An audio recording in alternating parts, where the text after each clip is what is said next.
The demon race has a tough physique and infinite magic power, and they also gain immortality through Yufa's power. But all of these seem to be nothing to Jiyu. He claims to be bored and asks for Yufa's appearance.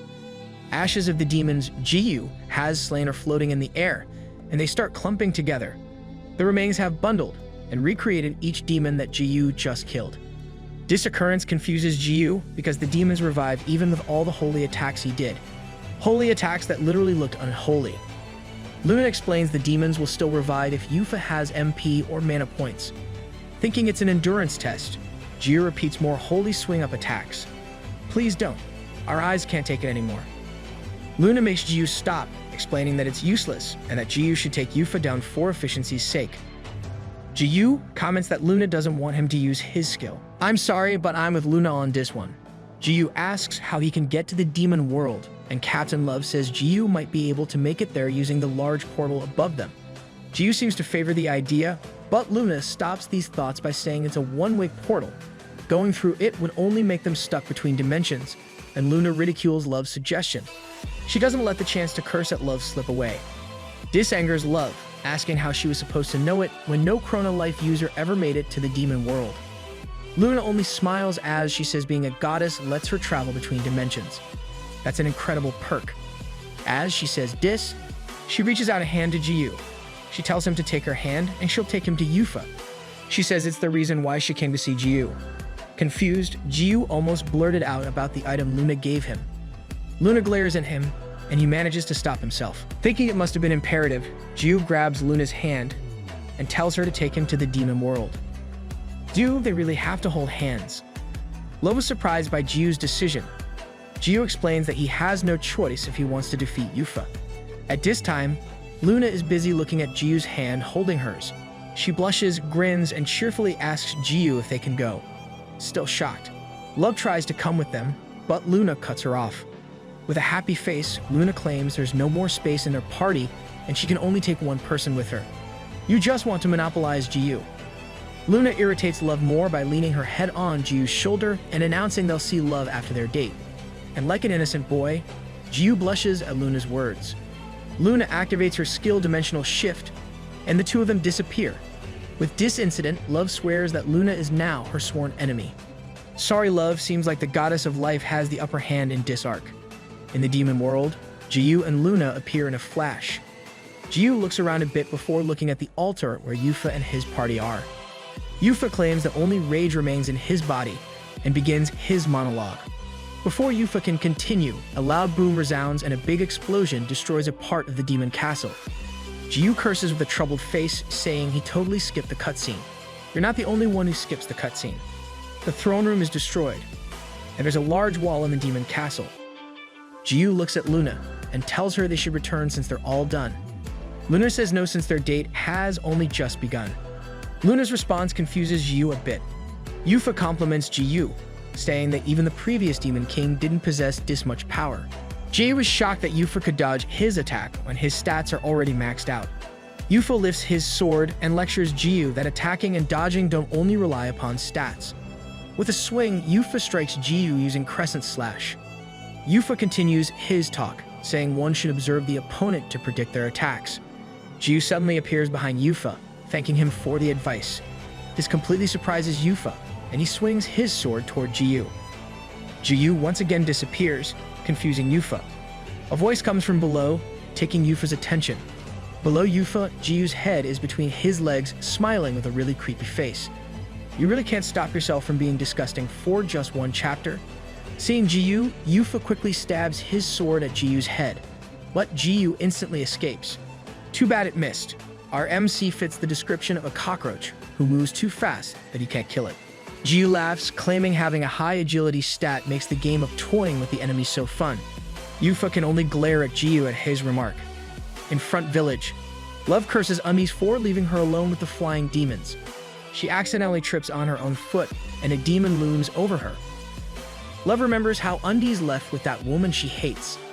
Love clenches her teeth in irritation and stands up. She thinks about how that woman leaned her head on Umis, making Undi's blush. With annoyance for Luna, Love punches the demon with her fist. Great way to release some stress. The demons attacking the village right now are at least level 100 and above. as a level 25, Love's attacks wouldn't work. But since she has the Knuckles of the Ascended, she gets a power that equals more than 100 extra levels. Thus, her punch is super effective. To top that, her weapon has a secret ability that lets it change the element of its attack appropriate to the target's weakness.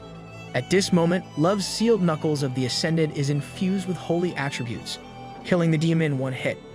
Love gains XP and levels up to level 39. Aside from the basic XP, she gains bonuses for participating in the main quest. The Ascended weapon is starting to show its OP aspect. Still irritated, Love calls on the demons to be her sandbags. The problem with Dis is that there are a lot of demons.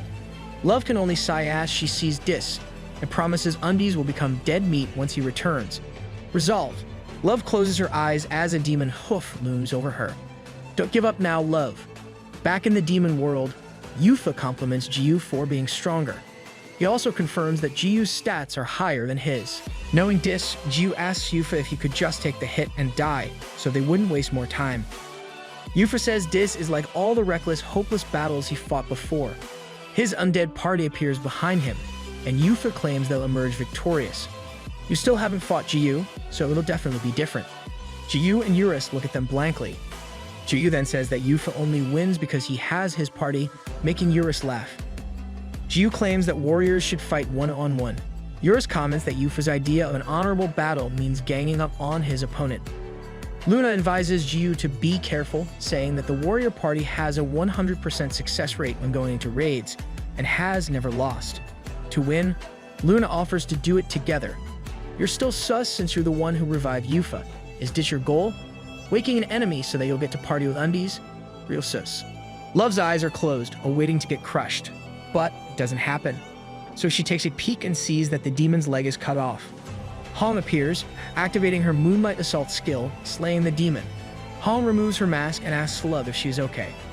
Love is glad to see her, but this was not the time for a chat because a horde of demons was coming their way. Like a classic cliche of humans versus demons, Hong remembers her interaction with a player in real life who thought of quitting. Hong smiles as she says that Chrono Life is really interesting. Hong shouts to every member of the Righteous Bandits Guild to turn off their stealth mode and enter battle mode to protect the front village. With the enemy demons receiving the protection of immortality, she commands everyone to cover their weapons with holy water. Hong declares war on the demons, and every guild member follows her orders. I'm literally tearing up with excitement. Hong's guild members attack the demons, and Love is amazed by the guild's cooperation. Hong says that it's only the second time she's using it since she became the guild leader, and the first time was when they fought with Love's boyfriend. Love blushed and sparkled when Hong called Undies Love's boyfriend. You're too easy to please Love. Hong tells Love that there are others there. A flash of an arrow shot and hit multiple demons simultaneously. Hawkeye, the leader of the Justice Guild, appears with his guild. Hong says this battle requires all forces, and Love sees that all the top 5 guilds are in the fight against the demons, and war has broken out in the lands of Chrono. Avengers assemble. A large explosion comes from the demon castle. The undead bard strums and activates the Song of the Seraphim to increase the warrior party's speed. If the second verse is played, a hidden effect will also activate. The skill effects amaze Jiyu, and Luna explains it's one of the bard's ultimate skills that alters time. Luna then urges Jiyu to form a party with her, but Jiyu only glares at her. Jiyu then raises a finger and curses at Luna. Jiyu reminds her that he'll not party with her, since there might be a scheme behind it, and Jiyu proudly says he can take them on his own. Jiyu pauses, then suddenly dashes towards the warrior party with his 99,999 agility. He stops before the bard and says the support must go first in any game. But before hitting the bard, he crosses weapons with Yufa. Yufa deflects Jiyu's attack, causing Jiyu to stumble and miss. Eurus comments that Yufa turning his sword was smart. Luna says it's called perfect parrying. Wait, she really can see Eurus from back then. Eurus has taken a physical form, but she's not even shocked to see or talk to him. Luna continues her explanation, saying it's Yufa's best skill. Eurus yells, saying that Yufa is too OP. Luna points out that Jiyu can only pierce the parrying if he attacks faster continuously. The bard's skill, the Song of the Seraphim, activates its buff effect. It rapidly increases the warrior party's speed by altering the time axis. It's okay as long as they don't regress. Jiyu only thought that Yufa was a bit faster with the buff. Still, Yufa activated his hidden skill, Glory of the Brave Warrior. It lets him sacrifice a large amount of HP to increase his stats twice the amount. Yufa sprints toward Jiyu and hits him multiple times with his sword. Jiyu may look worried, but he is enjoying himself, comparing Yufa to a cat who chases after a cat toy at Jiyu's hands. It is then that Jiyu realizes that the mage of the warrior party is casting a spell. The clouds in the sky swirl and rumbles, and a meteor appears. Jiyu expresses his amazement at the ultimate fire skill. Jiyu says he can dodge it with his agility stat, even with his eyes closed, but it would be a hassle. Jiyu raises his wooden stick and uses swing up. The meteor easily gets destroyed by Jiyu's attack, causing rocks to fall and scatter to the ground. Jiyu looks at the warrior party and asks if they have any other cool skills that they can show. Jiyu, this is not a show and tell. Yufa huffs as he states that this is only the beginning. Suddenly, the warrior party flashes with bright light, and the Song of the Seraphim's second verse starts, activating its hidden effect. The skill halves the enemy's stats, shocking both Jiyu and Eurus. Jiyu's stats all drops to 49,999. Yufa then says that the hidden effects of becoming a demon king let him increase his stats 10 times more. Yufa's and Jiyu's stats can be considered the same with the help of the bard's buff. He even mentions that Jiyu's disgusting tentacles won't even touch him. Then he asks Jiyu the same question, if he still has any cool tricks to show them. Should we start getting worried for the MC? Jiyu looks at them blankly and scratches his face. He suddenly smirks and says this is the perfect time to use that. Yufa wonders what it is, while Eurus says it is the hidden skill of Butt Man. Luna frowns, saying Jiyu hasn't learned it because he hasn't achieved the third requirement. Jiyu searches under his cape and takes out Habake's mirror. Jiyu activates it, and a bright flash comes out of the mirror. He got the second mirror skill, Mirror of Expansion, which lets the size of the target increase according to its maximum mana. Jiyu uses it on himself, and he becomes so massive that all that anyone can see in the demon world is Jiyu's white cotton undies. Only Love and Luna will genuinely appreciate this scene. Love slays a demon with one kick and levels up. Love comments on how there are more demons than before. Hong explains that with the protection of the Demon King, they keep on reviving. And with the portals still open, the demons will only keep increasing.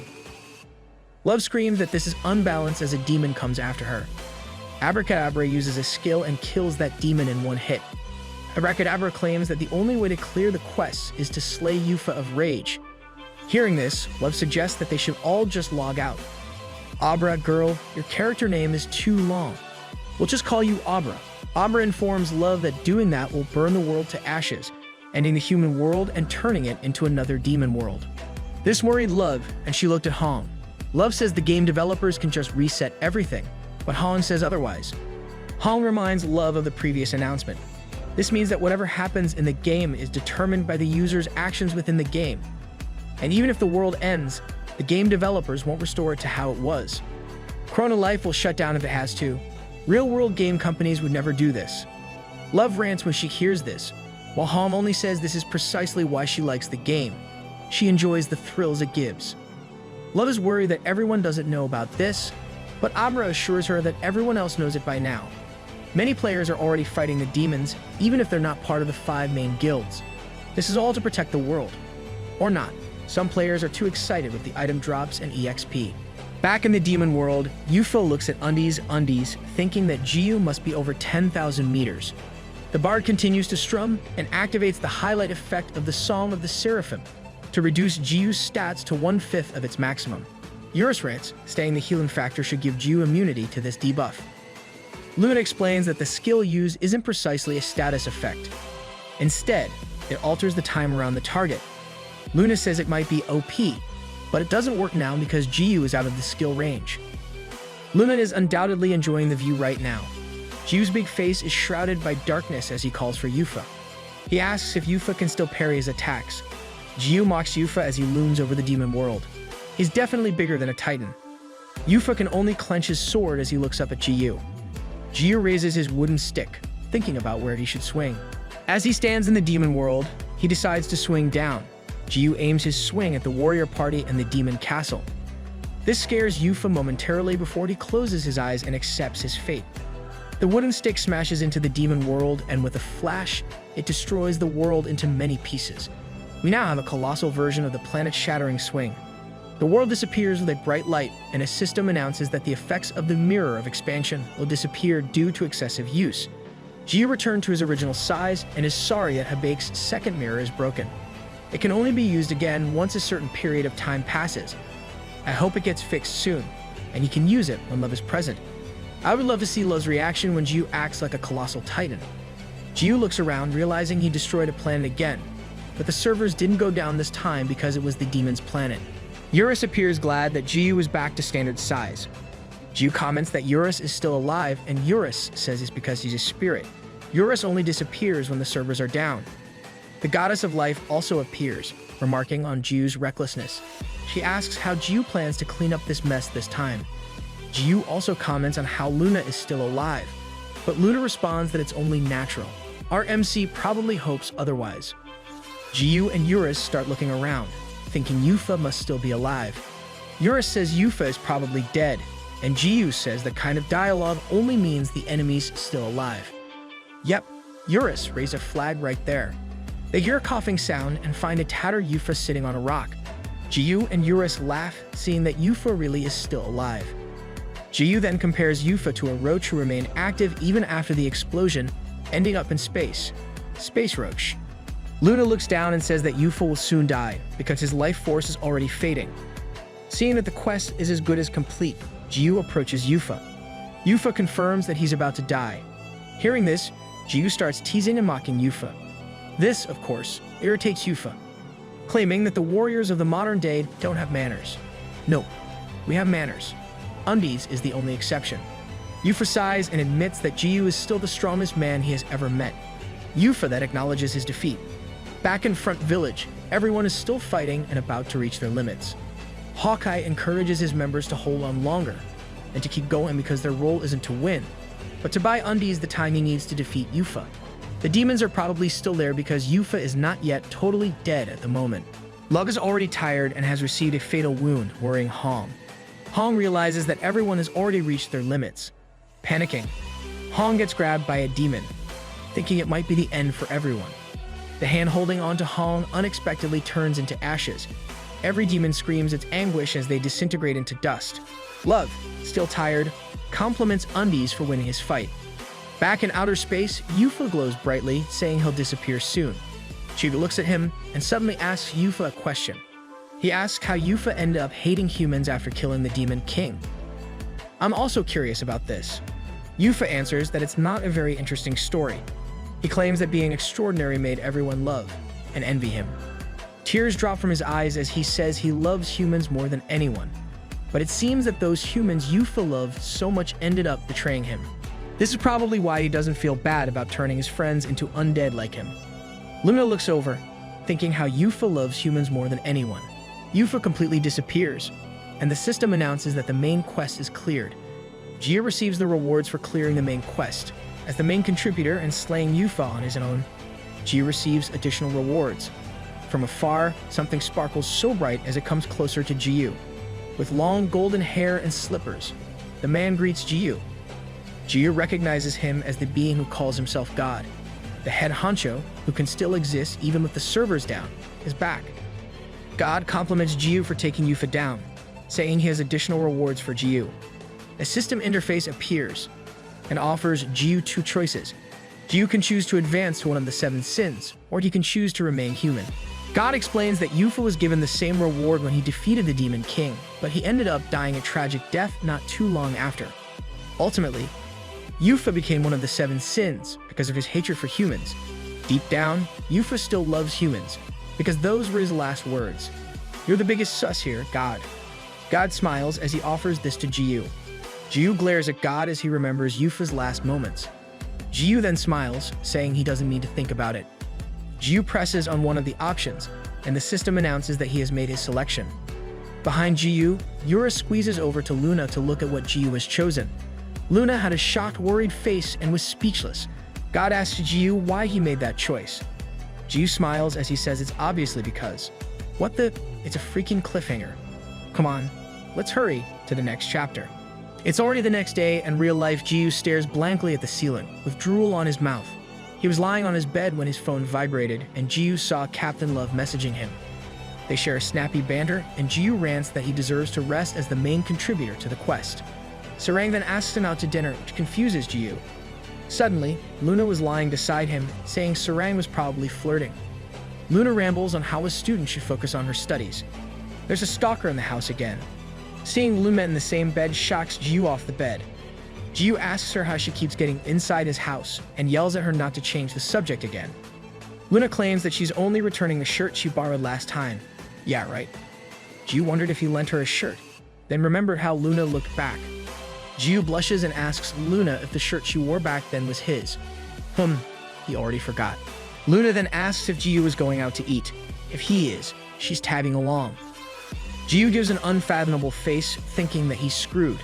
Inside their favorite go-to restaurant, Sarang blazes with anger while Luna happily eats. Jiu sits at the same table with the two, and can only gulp while sweating. With a devil-like face, Sarang asks Jiu why Luna was there, saying it was supposed to be just the two of them. Jiu sweats profusely, making up a story that since the two have met in-game, he thought it would be good to have dinner together. Jiu is so confused that he's making up excuses. He says he ran into Roach Lady, so there's nothing to worry about. He looks like a boyfriend trying to calm down his angry girlfriend. Seeing this interaction, Luna reveals they were lying together in bed a few moments ago. She's adding more wood to the fire. Jiu can only look blankly at Luna for saying this. This angers Sarang more, and she starts questioning Jiu. Jiu can only think how screwed he is at that moment. Luna sighs, saying that Love and Undies are not dating, so why does Love question him like he is her boyfriend? Sarang falters as she answers that they're in a party, and she's the party's captain. Then Sarang angrily asks Luna what her relationship is with Undies. Let me answer that. She's Undies' stalker. Luna smiles as she says they have a very special relationship, both in real life and in the game. Jiu remembers the kiss they shared in the game and looks away while dismissing that the stuff in the game never happened in real life. Calling him Noob, Luna claims that what one feels in Chrono Life is also felt in real life. Touching her lips, Luna asks if she should repeat it in real life so that Jiu can compare. Jiu looks at Luna while blushing. Sarang yells, seeing that the two are so close together. Irritated, she fumes that she is purposely being left out, and that Luna keeps comparing the game to real life. It is then that she stops, realizing what Luna means. The thought shocks and scares Sarang as she tries to confirm. Luna smiles as she mocks Sarang. Sarang suddenly stands up and leaves the two with a mixed sad and angry countenance. No, my OTP is at risk. Luna was happy, while Jiu only told her to finish her food and go home. The two finish their meals and talk outside the restaurant, with Luna reminiscing about their past. Luna then asks Jiu why he made that choice. Finally, will we learn about it now? Jiu asks Luna if she didn't hear what he talked about with God. Luna admits she did, then asks if the decision was made because of Sarang. Jiu only scratches his face as he asks Luna what she's on about and leaves. Wait, so what did our MC pick? Jiu logs into the game and Eurus welcomes him back. Eurus looks around, realizing they are in an alley in Front Village. Jiu is relieved he can relax in the game, making Eurus question why Jiu can't do it in real life. Jiu makes a face saying it's hell in the real world because of Luna and Sarang fighting. A wooden stick suddenly falls beside Jiu, making Jiu look at the person who threw it. The person is the bald kid who gave Jiu his current weapon. Seeing him shock Jiu, saying that it was him. Our Lord has appeared. Thank you for blessing our MC with that wooden stick. In the Chrono Life headquarters, CEO Choi watches over the meeting of Jiu and the bald kid. A staff member inquires what he should do, and the CEO only responds to keep watch on him. The CEO watches, thinking about how, of all times, these two meet now. He then questions if this is a prank by the gods above. Jiu is so happy to meet with his benefactor once again. Jiu asks how he has been, but the bald kid can only stare at Jiu, not recognizing him. Jiu then tells about how he reinforced all of his equipment, but it all got destroyed, and how the bald kid gave him the wooden stick he has now. The kid remembers after a while, and the two get to communicate about Jiu's golden statue. Eurus then appears, shocking the kid. Jiu then talks about Eurus. Eurus grumbles about how he should be revered, but the kid just hugs him tight. I wonder why our Lord couldn't speak. Happy, Jiu clenches his wooden stick and expresses his gratitude for receiving the stick that day. Feeling comfortable, Jiu starts to tell the kid everything that happened to him from the day he received the wooden stick. He found it strange that he could easily open up to this kid, being able to tell everything about his life. They reach the point where Jiu says he has to choose between becoming one of the 7 sins or staying human. The curiosity about Jiyu's choice is apparent on the child's face, and Jiyu reveals that he chose to remain human. Too bad, he would have been perfect as greed, or is the sin already taken?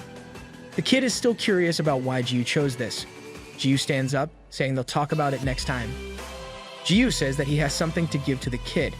Eurus is now so comfortable with the kid's hug that he calmly eats his meat. With a flash of his hand, Jiyu summons all the ascended weapons. The kid gets wide-eyed seeing all the ascended weapons on the floor. Jiyu says that all of these are for the kid since he doesn't really need them because he has the wooden stick. The kid waves to Jiyu, rejecting his gifts. Jiyu asks why since the weapons are worth a ton. The kid thinks about it and writes on paper. He then gives it to Jiyu. In real life, Jiyu goes to the address written on the paper the kid gave him. What awaits him is totally unexpected. The person he opened up to and told his life story is sitting on a bed with life support, and she is a young girl with an incurable disease who only has 2 weeks to live. I'm getting some Asuna and Yuki vibes here. Let's prepare some tissues first. Jiyu enters the room, and the sick girl pats the space beside her. Understanding her, Jiyu sits down.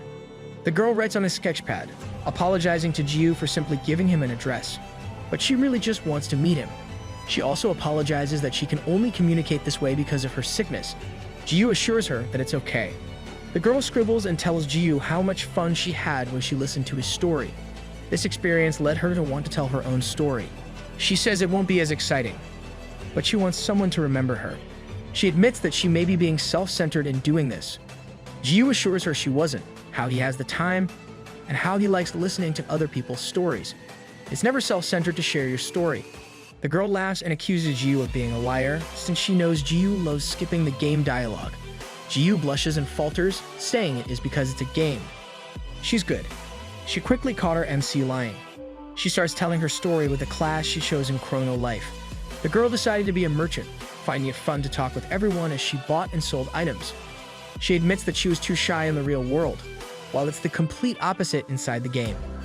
In real life, CDO Choi tells his staff about the sweet girl who hands out potions to newbies for free and sells items for cheap. With her personality, she doesn't have what it takes to be a good merchant, for she is happy even if she doesn't make a profit. Everyone loved her, whether they were a user or NPC. He describes the girl as not flashy, that she could light up a room like a star in the night sky. She's extraordinary. The mood gets heavy when CEO Choi says the girl suddenly stopped logging in. Everyone was looking for her and wondered why she stopped showing up. After much time passed, the people who knew the merchant girl leveled up and moved to different places. Jiyu is probably the only high-level user who still wanders the front village. The CEO continues his story. He tells how the merchant girl returned to the game, but lost her long, beautiful pigtails and wore the cheapest in-game clothes. At least she's still decent compared to our MC. The CEO narrates how the girl only communicates by emoticons and keeps giving all her items to other users to the point that she is left with a wooden stick. It is that wooden stick. She gave this wooden stick to a user, but the guy just threw it and went away while complaining. Your loss. She was sorry that all that she could provide was a wooden stick. It was then that she heard a cry of dismay and continuous clanging sounds. She peeks at the alley and finds a person in his undies, with broken equipment littered on the floor. She sees the tears coming out of the man's face, and she gets an idea when she glances at the wooden stick in her hand. I love the history of Jiyu's wooden stick. A beautiful person gave it with a pure heart. The girl finishes her story and says that what comes next is Jiyu's story of the plus 99 reinforced wooden stick. Look at that, she actually said the title. The girl admits she tried to act strong, but still cried so much, learning that she was terminally ill. She wondered if she would still meet her previous friends or if they had forgotten about her. Others may have wished for a miracle, but for her, she would rather have someone remember her. No one would forget that kind of kindness, though. Jiyu runs home and immediately logs into Chrono Life. He goes to where Eurus Legion is and repeatedly slays every monster. Eurus looked at Jiyu, asking if he was okay, thinking how he had never seen Jiyu get so emotional like this. He wonders why Jiyu is conducting a killing spree. Stress reliever? Jiyu slays numerous monsters as he remembers his talk with the merchant girl. The girl's disease is extremely rare, and the surgery fees would be enormous. Jiyu suddenly says that he'll pay for it, even if it costs more than millions. He urges her to get the surgery. Oh, so he's hunting to accumulate money for the girl's surgery. Jiyu stands sweating amidst the drops of dead monsters. He remembers how the girl was initially stubborn, thinking she was being given false hope. With a 30% chance to live after the surgery, the girl cries as she admits she is scared of not having 2 weeks left if she takes the surgery. Ji-yu assures her that she will live, and that no one will forget her. Even I feel afraid. Instead of feeling reassured, the girl bursts into more tears, telling Ji-yu that it isn't simple, and that he doesn't know what it's like to be sick like this. She describes how your whole world falls apart when you are sick, affecting your family, friends, and entire life. Back in the game, the goddess of life appears, and Eurus comments on how she always seems to be appearing lately. Yeah, she keeps disrupting my OTP. Luna says it's not like her to frequently appear, because it takes away the mysterious vibe. She's here only to help. It's really hard to believe her. Luna steps beside Ji-yu and lets him know that she has prepared everything. In the real world, the girl sits on her hospital bed. Her knees are up and her face is down on her arms. She remembers her talk with Ji-yu. The girl trembles as she cries. She admits she's scared and doesn't want to die, wishing that she wouldn't be forgotten. A hand reaches for her and pats her on the shoulder. It was Ji-yu, sitting beside her with a smile. The girl looks up, and her eyes widen when she sees many people inside her room. Ji-yu tells the girl that no one will forget her. These people were everyone she met and became friends with while playing Chrono Life. This is probably what Roach Lady helped with. Everyone expressed how the items they received from her really helped them out, and they reassured her that there was no moment that they forgot about her. Hearing this made the girl tear up more, and everyone told her that they all still love her. A few days later, the girl promised she would return happier, and she goes ahead with the surgery. It was Luna who helped Ji-yu find every user who knew the girl. The presence of these people gave the girl the courage to have surgery. She's terrific at managing to do that. She took the gamble of her life. For a small girl, she was braver than anyone. And despite real-life challenges, she'll always return to the game with a smile. A smile that would light up a room and bring warmth to everyone's hearts. A kind, generous girl merchant who can make a profit. And we need more people like you in this life. Inside Chrono Life, Ji-yu stands beside an empty merchant stall looking forlorn. A person walks towards him, and Ji-yu looks with shock. It was a girl with long hair and pigtails. Ji-yu's mouth was open with surprise, then he blushed. Suddenly, tears started falling from his eyes, and he smiled. For he saw the only person he truly opened up to. And that girl was the Starlight Flower. This chapter really made me cry so much. I'm delighted that the girl lived in this story. May the soul of that girl in real life rest in peace, for she is still loved by many. The destroyed demon world got its Dana wholly restored, but the demons within it started to kill one another. It was caused by the resentment they felt in gaining and losing their king at the same time. With their rage and inability to dominate the human world, they used these emotions to kill their own. Death, the demon king's right hand, watches over them, worried about how to go from here, though it doesn't appear on his face. Thinking of how to calm every demon, he pulls out the essence of the Demon King, a jewel that will let one advance to the hidden class of Demon King. Picking it up earlier near the Demon King's castle, he is thankful it wasn't at least sealed in the blade of the brave warrior like before. With that ore, there's still someone who's bound to become the Demon King. Will it be one of the surviving demons? Thinking that he couldn't just hand it to anyone, Death wonders if there's anyone appropriate for the role. I honestly thought that Death would just use it on himself. Death suddenly thought of Ji-yu. He thought of Ji-yu's disgusting face with a tentacle from his mouth, Ji-yu's unholy-like skill, Ji-yu's devil-like look as he loomed over the demon world, and the time Ji-yu shoved his ugly face in between Yufa's legs. Death's eyes suddenly leer, and a smirk forms in his mouth. He just thought of the perfect candidate. I must say, he is indeed the perfect candidate. In the human world of Chrono Life, Ji-yu is slaying bunny bears with only 0.0001% of his power. It's collecting bunny bear's tooth that can turn to HP potions once grinded. With all the bunny bears in the area slain, he and Eurus head back to the town. Where will he use those? It's not like he needs it. At the entrance of the front village, Ji-yu looks for someone he is supposed to meet. Other users started to murmur when they saw Ji-yu with Eurus walking by. Ji-yu suddenly stops and waves a hand. It was his benefactor, the Starlight Flower, or simply Star. We get a golden star. Star calls Ji-yu Wooden Stick Man and greets him with an emoticon. Ji-yu hands the materials he collected to Star. Star receives it with thanks and uses her skill Mix Potion, a skill to create potions. The bunny bear's teeth all turn into a potion with a poof. Ji-yu exclaims that Star could make a bank if she sold everything. Star agrees, but says she didn't make them to be sold. It's impressive how Star can easily ask Ji-yu to do things for her. Star runs to the carpenter NPCs and hands out the potion to them. Star thanks them for their hard work and ensures they'll drink the potions. The carpenters were so happy as they thanked Star.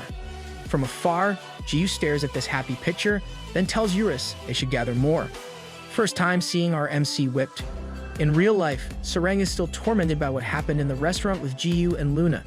She was suddenly halted in her thoughts by her manager. Sarang's manager was annoyed with Sarang's wallowing while she ate her raised chips. These rays are too thin, even if they're tasty. The manager asks Sarang what's with their lamenting and if Undies dumped Sarang. Sarang thinks about it and consults with her manager, pretending it is about her friend. Her manager just goes along with it even though she knows it's obviously about Sarang. Too obvious, Sarang. Sarang says that her friend has an eye on this guy. At first, the guy was a regular user, but they started spending a lot of time going through things together. The friend would get mad, be anxious when together, and for some reason, her friend couldn't help but miss the guy. The guy saves Sarang's friend, and her friend would cry and smile because of the guy, until their friend finally realized that all she could think about was that guy, to the point that she wanted to know more about him. So that's how Sarang developed her feelings for Jiyu. Realizing what she just said, Sarang says that her friend doesn't actually like the guy yet. She just wants to meet with him more often. Sarang admits this with a blush on her face. Once again, realizing her reaction, she yells that it was what her friend told her, then just laughed awkwardly, while her manager kept on munching on rays. This is why she's an idol and not an actress. Sarang's manager gets straight to the point and asks her what kind of relationship she wants with him. Sarang says it wasn't about her, but her manager just cuts her off, saying she's a crappy liar. The manager reminds Sarang that as Sarang's manager, she already knows that the guy is Undies, whom Sarang is always in a party with. Sarang stares in shock but lowers her head, finally admitting the truth to her manager. The manager sighs and crumples the leftover bag of chips. She reminds Sarang that fans tend to leave when an idol gets into a relationship while tossing the trash. The manager explains that getting into a relationship can be seen as a betrayal by the fans, and everything Sarang has worked for will fall apart. Hearing this makes Sarang worried. Her career is on the line if she pursues a relationship with Undies. Her manager smiles and says she won't stop Sarang because it is her life. Her manager says she will always be on her side, no matter what Sarang does. This made Sarang happy, and her manager jokes that she can just work for a different talent and get a fat severance paycheck. Kidding aside, her manager asks again what kind of relationship Sarang wants with the guy. Sarang says she doesn't know, as she remembers Undies' interaction with Luna both in-game and in real life. Remembering it angers her, and she admits she wants to make Undies hers. Yes, an admission. I hope Jiyu reciprocates her feelings one day. The manager was proud of Sarang's decision, but retracted when she thought about how Undies is an adult and might get arrested for dating Sarang. Since Sarang is only 17, she decides to first make Jiyu fall for her and start dating 3 years from now. Knowing that her manager is by her side, she asks for advice since she has never dated or talked to a boy. Her manager agrees and Sarang decides to log in and meet with Undies, and Sarang asks her manager to advise her through the game chat. As Sarang logs in, her manager gets her phone and uses his search engine. She then types how to get a guy. Sarang's manager is actually known as one of the best managers in the industry, but at the same time, she's never been in a relationship since birth. Inside the game, Death is in the human world, looking for Jiyu without much plan. As he thinks about how to look for Jiyu, he hears loud booming and crashing sounds. Death suddenly smiles, declaring that he has found him. Nearby, Jiyu is slaying more bunny bears and grabbing their teeth. He suddenly hears steps. It was Sarang, and she killed a bunny bear with a kick. Eurus and Jiyu were surprised by Sarang's appearance. With a blush on her face, she reaches out her hand to Jiyu and gives him some bunny bear teeth. This causes an awkward pause, but Jiyu then scratches his face. Love is programmed to log in and look for her crush online like anyone else. While blushing, Jiyu apologizes for what happened in the restaurant last time. He was sorry for bringing the roach lady without telling Captain Love. He didn't know that Love and Luna were on bad terms, and to make up for it, Jiyu promised to buy lunch next time. Dude, just how thick are you? What would it take for you to realize that 2 chicks are after you? The offer makes Love smile and agrees to the lunch. She then gets close to Undies with a serious smile, making Undies nervous. Love asks if what the roach lady said back then was true. Love asks Undies for an explanation with a smiling, grim face, making him sweat profusely. Jiyu says it was nothing, and that nothing much happened. Love leans on Jiyu and says that something did happen. Undies shake his head, But Love is not having any of it and jumps on Undies. Meanwhile, Death floats by and hears Undies' screams. Death finally finds Jiyu, but Jiyu is under Love, trying to make Undies spill the truth. Seeing this makes Death think that Love is stronger than Undies. Death is so amazed to find someone who can dominate the man who has split the skull of Demon King Yufa. She can, because she's the waifu. Death admires Love's demonic expression and changes his mind. He believes that Love is the perfect candidate to become the Demon King. Death floats to where Love and Undies are, making the two pause their play fight. Death, you're bothering Love's moment with Undies. Death offers the green orb containing the Demon King's essence to Love. Not thinking too much about it, Love takes the jewel while still on top of Undies. She asks who the small floating guy is, but the orb flashes brightly. A system announces that Love has received the essence and has advanced to the hidden class of Demon King. In a different space, God looks over still without eyes. God states that everything is in place with a new final piece. Yufa, who was supposed to be the last piece, was replaced by Love. God remembers how Luna offered her help to Jiyu inside. He thinks that this is the first time Luna has gone against orders, but whatever Luna is scheming, God deems that she is already too late.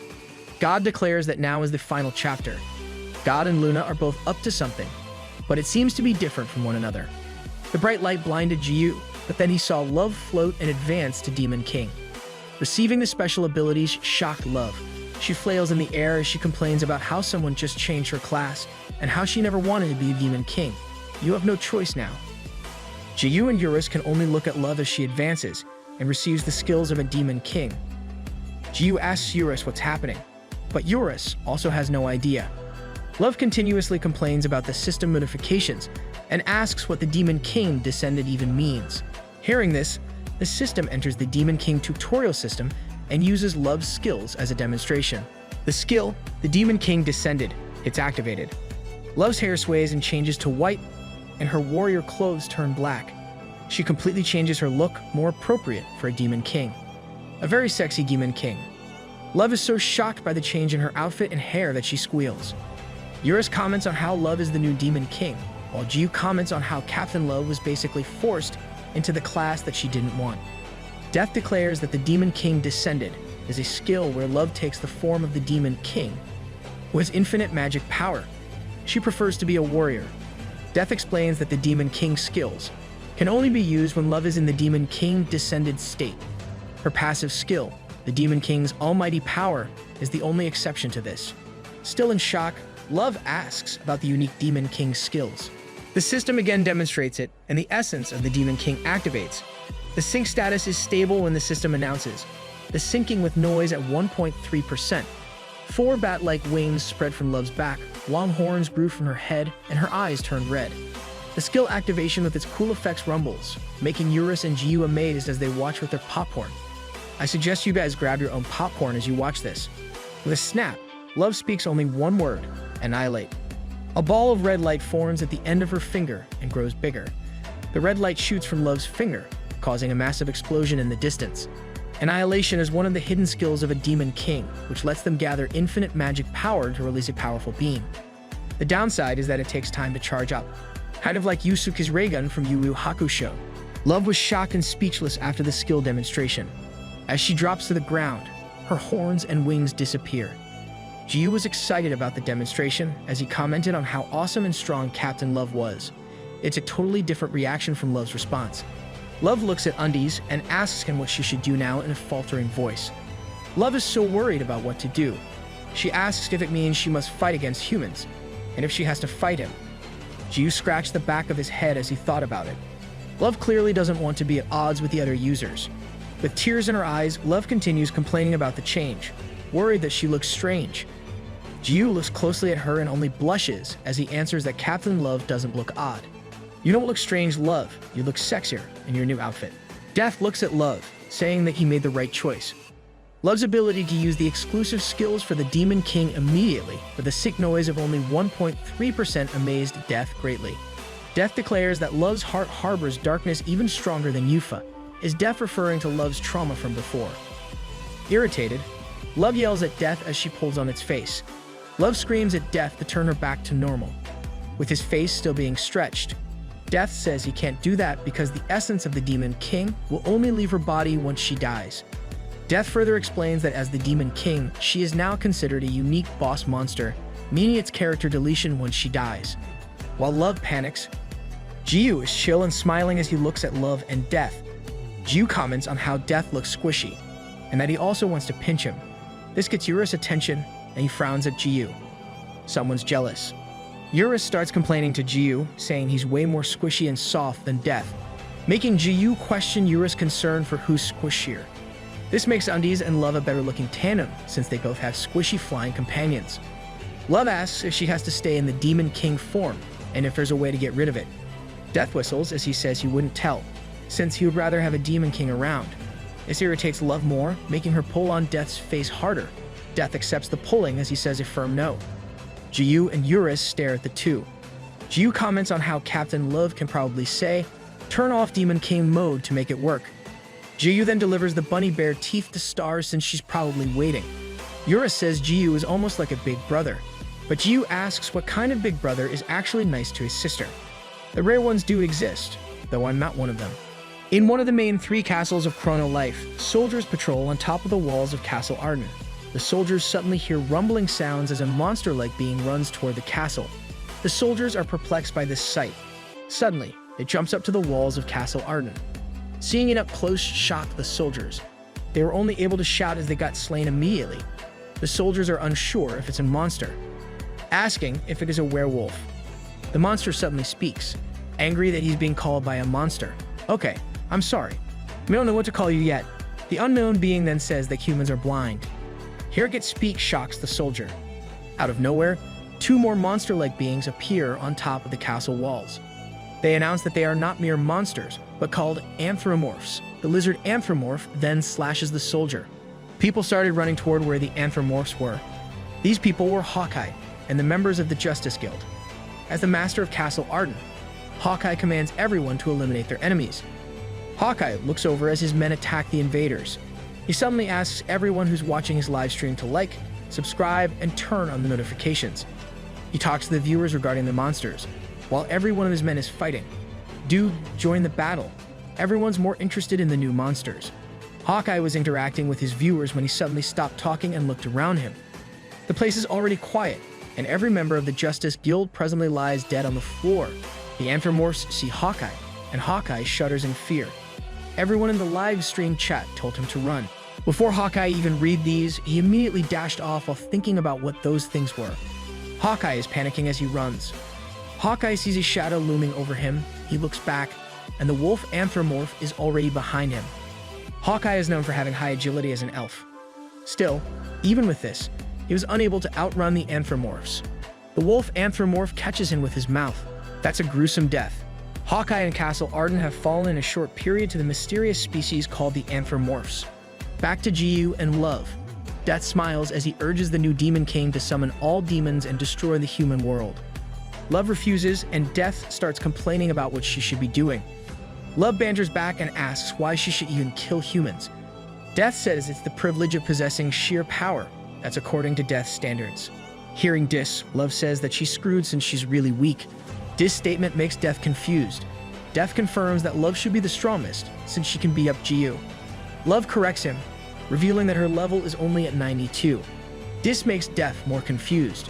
Death then asks for Undi's level, and Jiu says he's at level 999, the maximum level. Death worriedly asks how this is possible, when it is clear that Undies was getting beat up by Love earlier, and Undies even calls her Captain Love. Undies explains that he has a long history with Captain Love, making things the way they are. Hearing this makes Death curse inside. Death feels like he got scammed.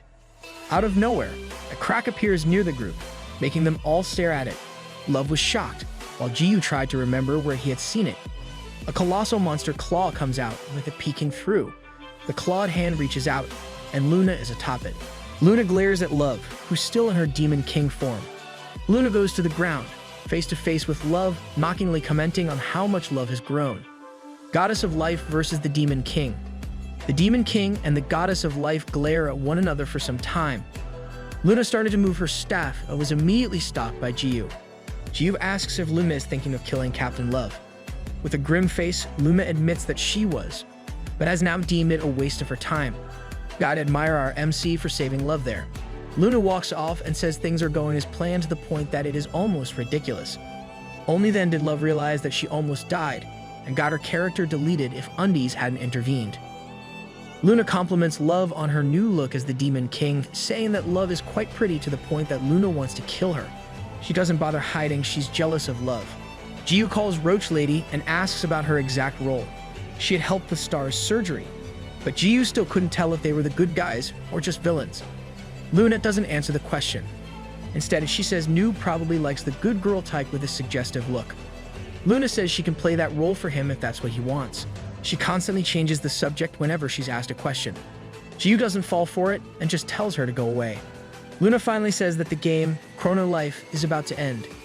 Jiu says it won't happen, since the developers can just throw updates and DLC to make it a never-ending story. Luna says that was also what she thought of before, and mysteriously says that Jiu will see the truth soon. The changes are happening at an alarming rate. Urus of Pride becomes Jiu's sword, the second head becomes the Sin of Veracity, the appearance of Riot the Sloth, and the revival of Yufa of Rage. These are all story arcs that were supposed to span over the years. If it wasn't for our MC, things would have gone slower. Luna explains that the regular player would have a hard time in the main quest of defeating Yufa. Still, Jiu cleared it immediately, and another person became the Demon King. Luna lifts her staff and points it at Love. Jiu covers Love, saying that Luna cannot kill Captain Love. Yes, protect your waifu. Luna's staff begins to glow, and she smiles at Jiu, saying she won't kill her yet. Luna uses teleport on Love, shocking both Love and Undies. Love can only call for Undies before she completely disappears. Jiu grabs Luna by the shoulder, asking where did she teleport Captain Love. Luna smiles, as she answers that it's to the final chapter. No, you didn't. Luna won't kill Love because she thinks someone else can do the job for her. Love coughs as she opens her eyes. She sees dead bodies on top of a castle wall. Love has been transported to Castle Arden. Back to where Jiu and Luna is, Jiu asks Luna why she would send Love there, and Luna explains it is the first challenge of the final chapter, the Anthropomorphs. So how many challenges are there in the final chapter? In Castle Arden, a shadow looms over Love, and she sees the wolf anthropomorph behind her. Jiu only smirks since he knows Captain Love will not lose over some furries. Luna looks at the hand Jiu lifts from her shoulder, feeling disappointed. She touches the shoulder Jiu just touched, and replies that Jiu isn't exactly wrong. She really fancies Undies. Feeling more swift and light, Love uses the Falling Dragon strike on the Anthropomorph. She thinks that she can take on any enemy. The Anthropomorph says that it does sting a bit as it stands up. Love was shocked that it talked, and she realized that it was no ordinary werewolf. Simultaneously, Luna explains that those Anthropomorphs are different. They were born 10 times stronger than humans.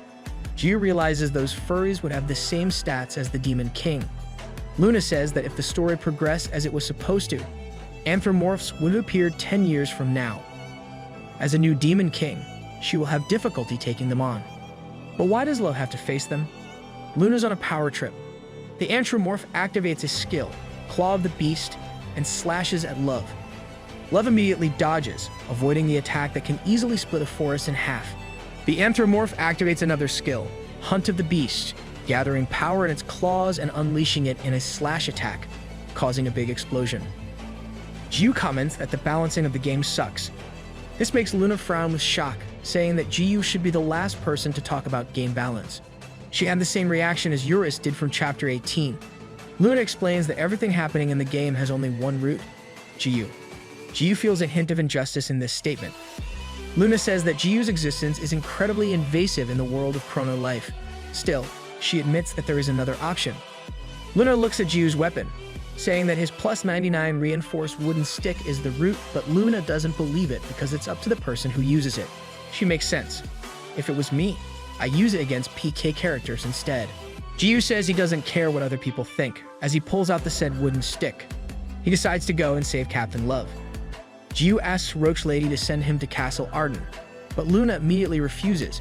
This irritates Jiu, but he lets it go and thinks of a way to get there directly. Luna acts all cute as she tells him to give up and stay there with her. Jiu ignores Luna as he thinks. He suddenly smirks and kneels in front of Luna, showing he's behind her. This shocks Luna as she eyes Jiu's ass. Jiu says he just had a great idea, with a face that screams evil intentions. Luna looks at Jiu's behind. Thinking this is a good idea, she suddenly pauses, thinking about what Jiyu means. At this point, I think anyone who falls for Jiyu is a perv. Jiyu suddenly runs really fast in circles. This confuses Luna, thinking he is just spinning in place to the point that he's creating a whirlwind. At the same time, back in Castle Arden, Love is having a hard time with the anthropomorph and is almost reaching her limit.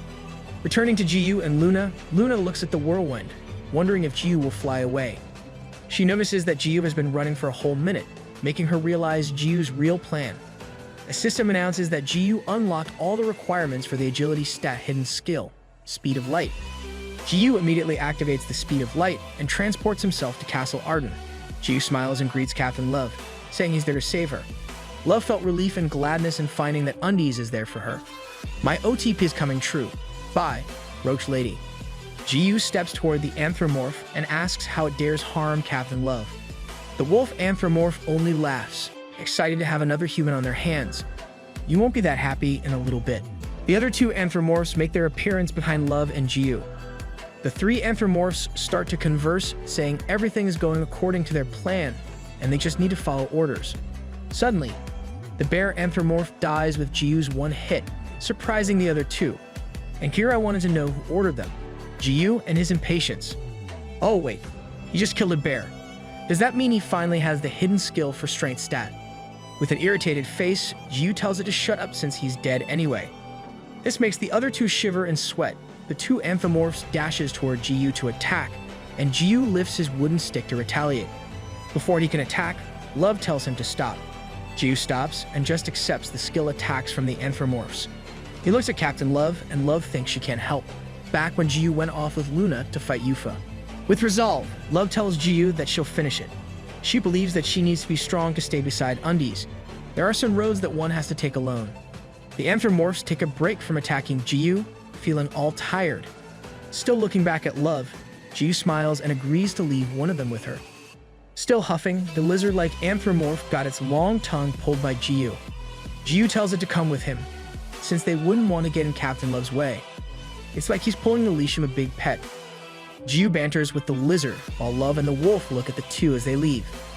Love prepares to attack while the wolf thinks about who the kid in the underwear is. With that crazy power, Wolf believes he should report it to them.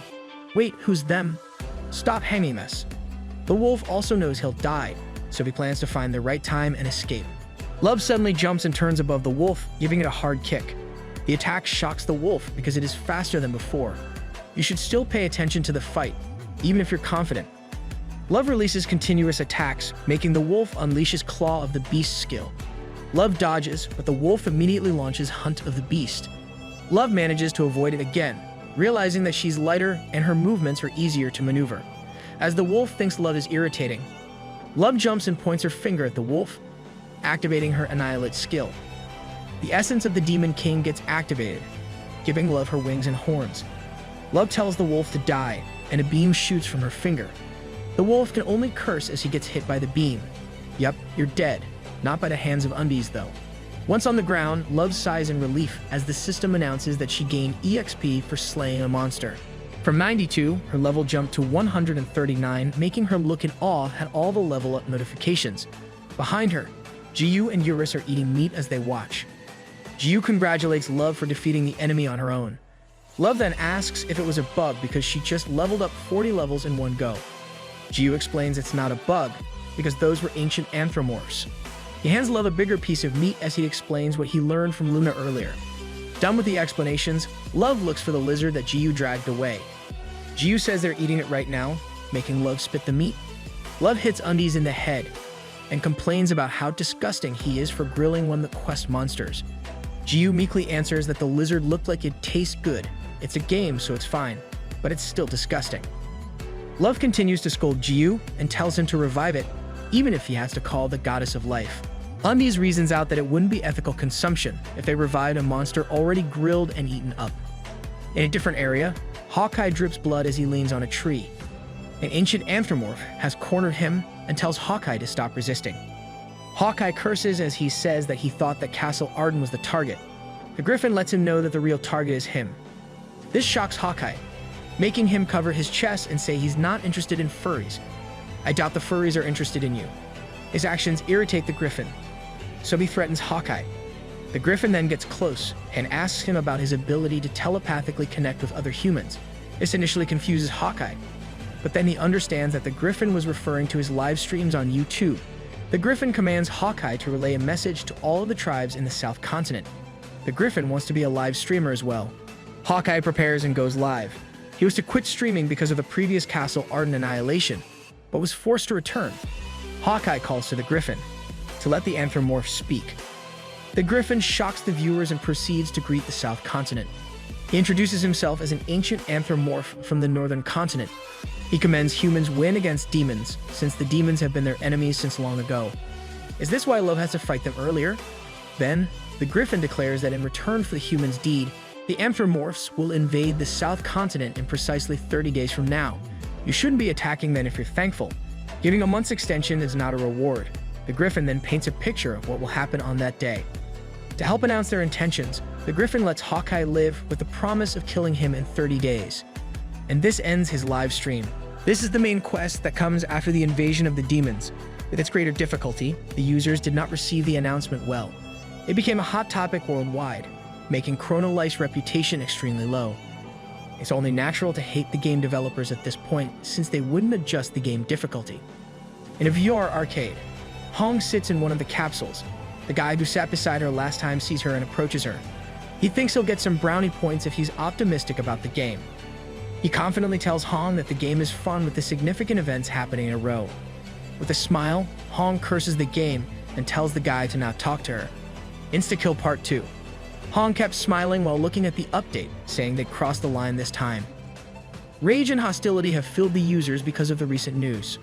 Instead of having a good time enjoying the game to relieve stress, it made the users feel powerless. None of the users even contacted customer service because they knew from experience that the developers won't do anything to fix it.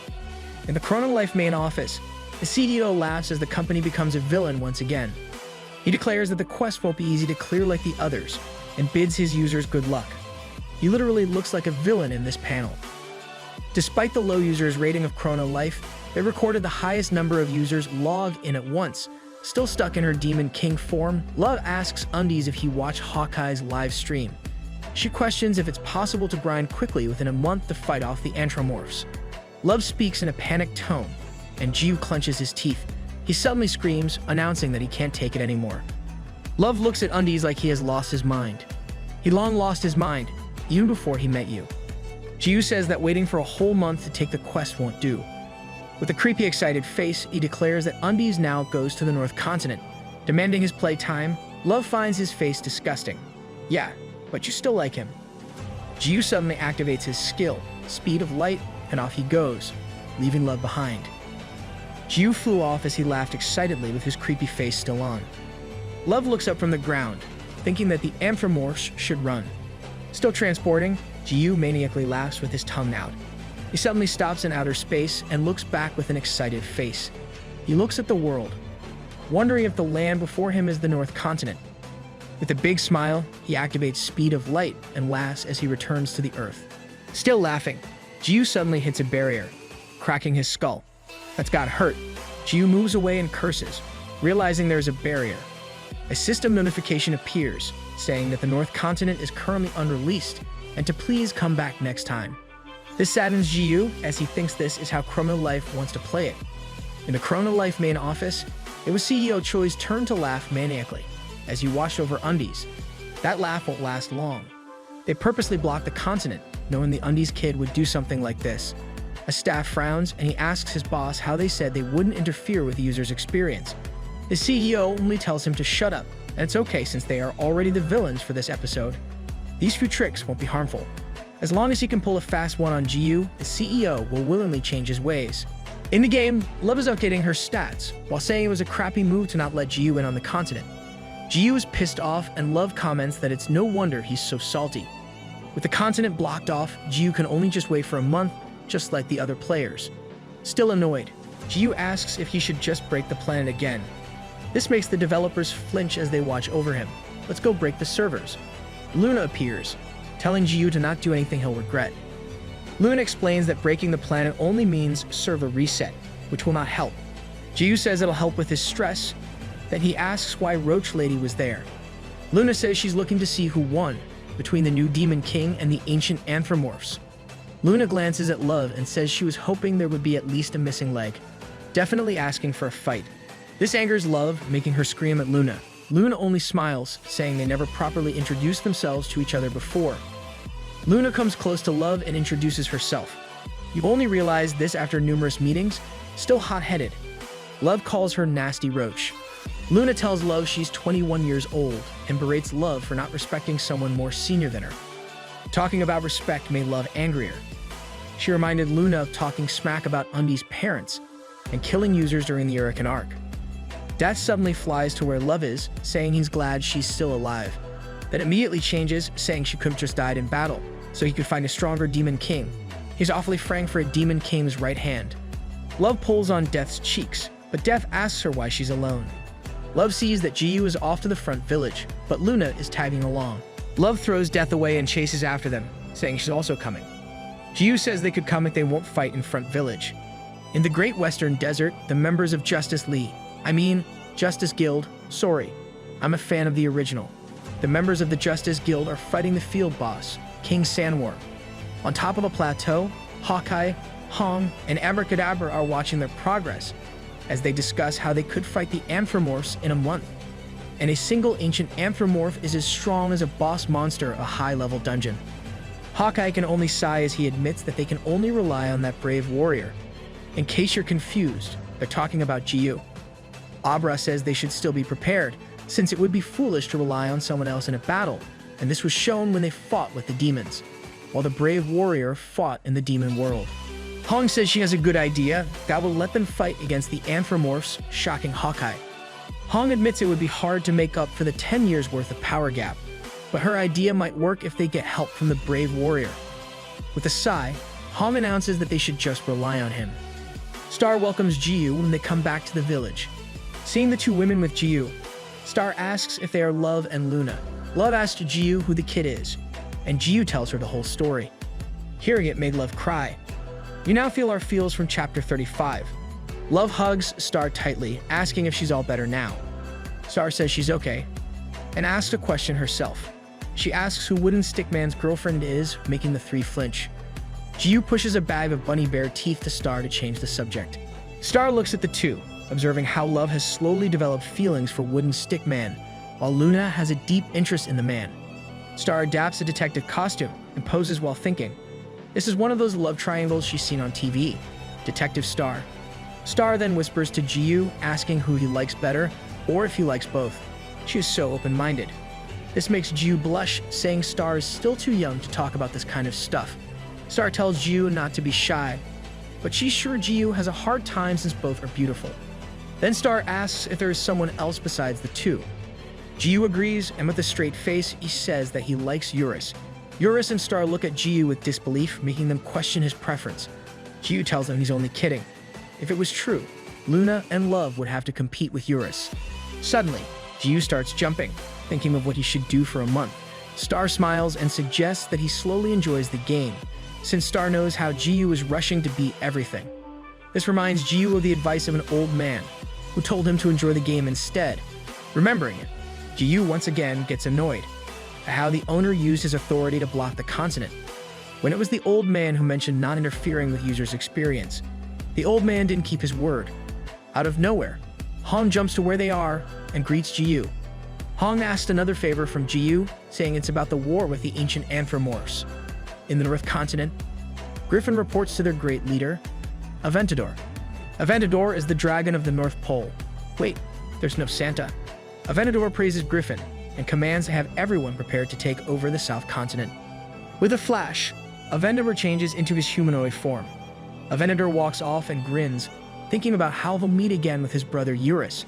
Eurus has a brother. Back in Front Village, Hong talks about her plan that will rely on Jiyu's help. Love thinks it is a great idea, while Luna believes it takes too much advantage of Jiyu. Luna adds that doing this would cause conflict with the developers of Chrono Life. This last part made Jiyu smile as he ate his meat. Jiyu suddenly starts laughing, thinking that he would get on the bad side of the developers, but he doesn't care about that.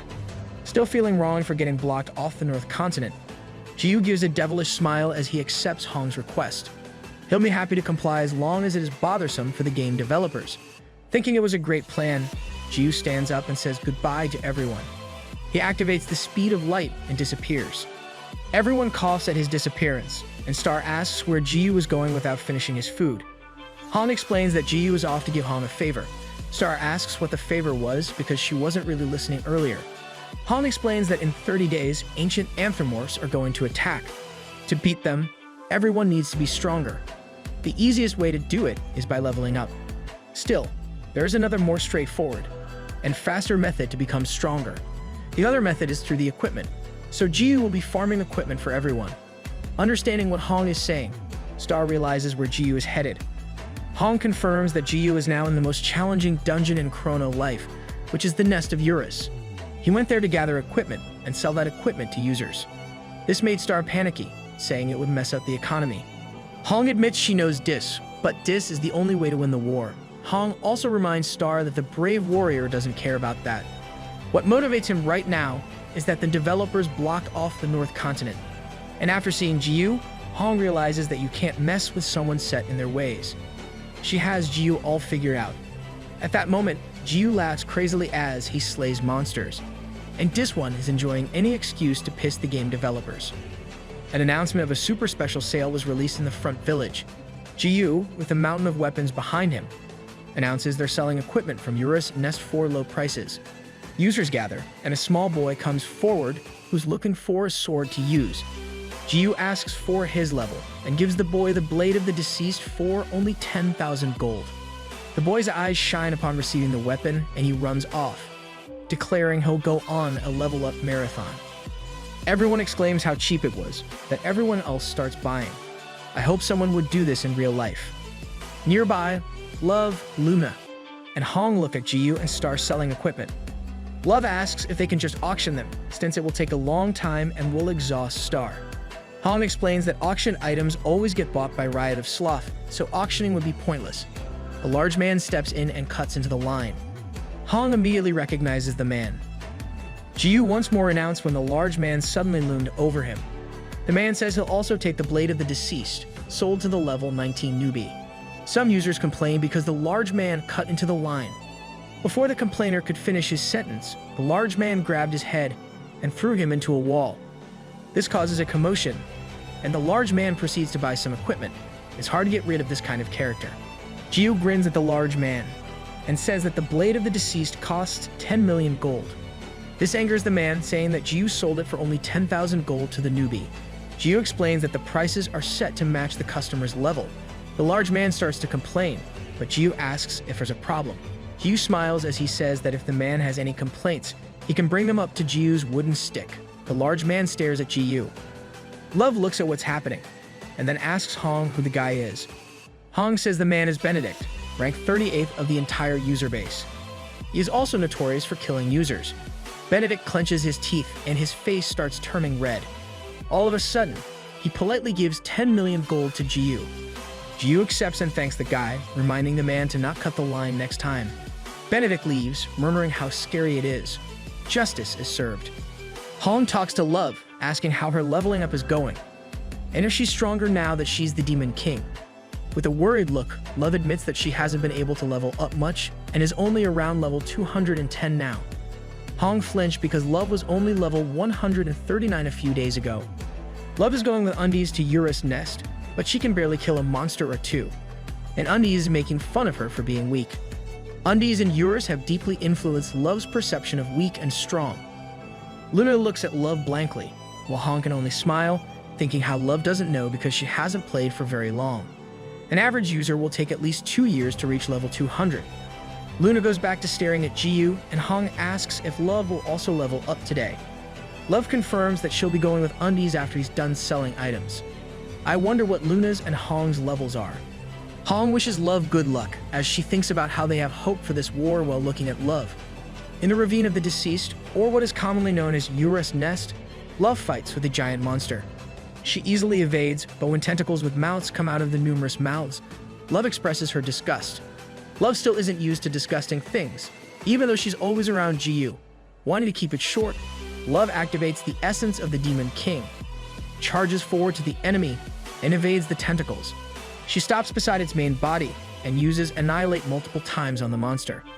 Upon killing it, Love receives EXP, and the essence of the Demon King deactivates. Behind Love, Jiu compliments her for killing the monster already and how she's getting faster by the day.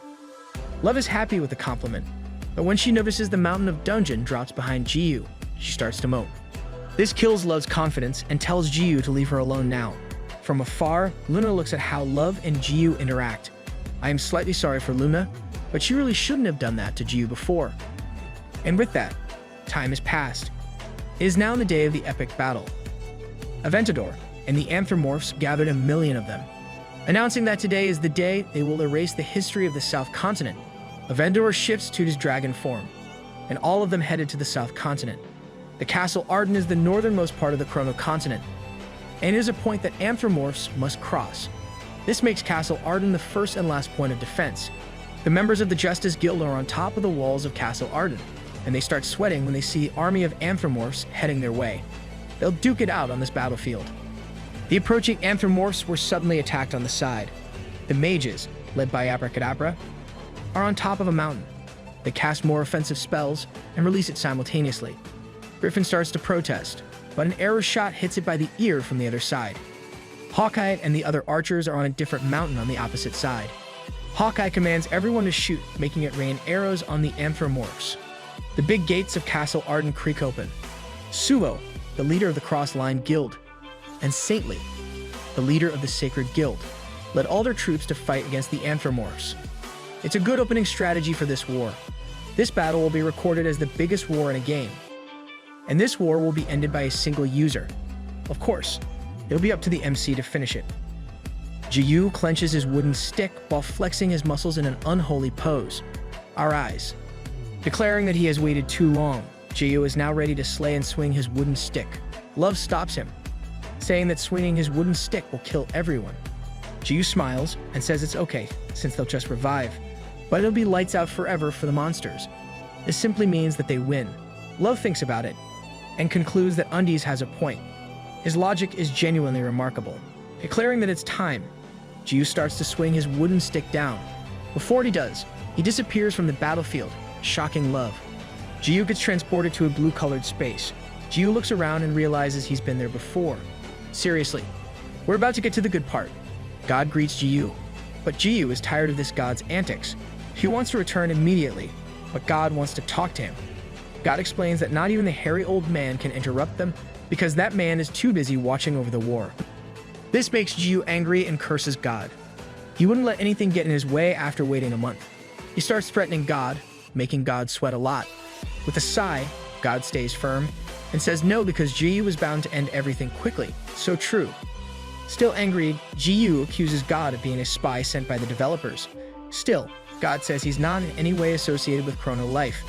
He only brought Jiu that space to fulfill all of the sins. A god who's helping out the sins. Back on the battlefield, Saintly and Suo are fighting together against the Anthropomorphs. Saintly deals the most damage, while Suho defends both of them. Suo still deals some damage when possible. The preparations made for 30 days are coming to fruition. From leveling up, battle strategies, and weapons from Eurus Dungeon. All these advanced them to fight on even ground. Until he showed up, the users looked up at the flash of light above them. Aventador collects power in his mouth and throws it to the users. Here comes Eurus' brother. In the blue space, Jiu gives God a chance to explain what he means by fulfilling the sins. God says he can't reveal more and gives Jiu a skill in the form of fire. God tosses it to Jiu and explains it is the ember of all creation, which lets him get a view of any place or being he wants. In Jiu's palm, he views the battlefield. Oh, it's a godlike skill. Suo suffered critical damage from protecting himself and Saintly from the dragon breath attack from above, and Suo fell to the ground. Saintly can only look as Aventador. The dragon of the North Pole descends to the earth. Seeing this view from the ember, Eurus squeezes in for a better look. Eurus recognized the king of the Anthropomorphs, letting Jiu know that the dragon of the North Pole is Aventador, and he's one of the 3 great dragons. Eurus explains that aside from himself and Aventador, Gargantuan Dragon, Gallardo, is also recognized as one of the 3 strongest dragons in the Chrono Life story. So there's another dragon to meet aside from Aventador. Jiu says he has never heard of them before, while Eurus explains that they were supposed to show up far later in the game. Jiu smiles and asks if the other two are stronger than Eurus, but Eurus says he's the top since he can win one-on-one battles against the others. Then, Eurus says that what's important to know is that Aventador is the sin of greed, so it was already taken. I guess the empty seat of veracity was the one being offered to Jiu before. On the battlefield, Saintly tries to stand up against the colossal dragon before her, saying they still have the weapons from the dungeon of the strongest dragon, Eurus. With a flash, the dragon turns to his humanoid form, reacting to the woman's words. Aventador claims that his beloved brother, Eurus, has adjusted to life on the South Continent. Hearing this, Jiu asks Eurus if they are all brothers, while Eurus says he's an only child. So they're not real brothers. Aventador probably only meant it figuratively. Seeing the dragon's human form gave Saintly hope in dealing damage to it. She goes in with her spiral spear attack, which only poked Aventador in the neck. Aventador mocks her and releases tentacles from his back. The tentacles stab Saintly all over and suck her dry. This action was recognized by everyone on the battlefield, and it shocked them because they already knew what it meant to be absorbed by that skill. Aventador introduces himself to everyone on the battlefield, announcing that he is both greed and veracity. Dude, Jiu does a better job of being greed and veracity than you, even if he's not one of the 7 sins. The announcement shocks Jiu, asking why the dragon got 2 sins when he had already killed Uriken. Eurus agrees, since all he knows is that Aventador is greed. Calling God a blabbermouth, Jiu asks him about the current situation. To explain, God brings out a giant hourglass. The existence of the 7 boss monsters represents the 7 deadly sins, with the duty to fulfill each of their sins. Eurus of Pride fulfilled his long ago, and Yufa of Rage barely fulfilled his. Still, Uriken could not complete his, because Jiu killed him quickly. This lets Aventador inherit the sin of veracity, since he is the only unique boss monster in the game that can do so. Plus, he's also greedy. Wow, his greediness means more sins to collect. The hourglass God brought out is the hourglass of sins. Once it's full, it means that the sins are fulfilled, and each grain of sand in the hourglass represents a human life. That's messed up. So what will happen once it's totally filled?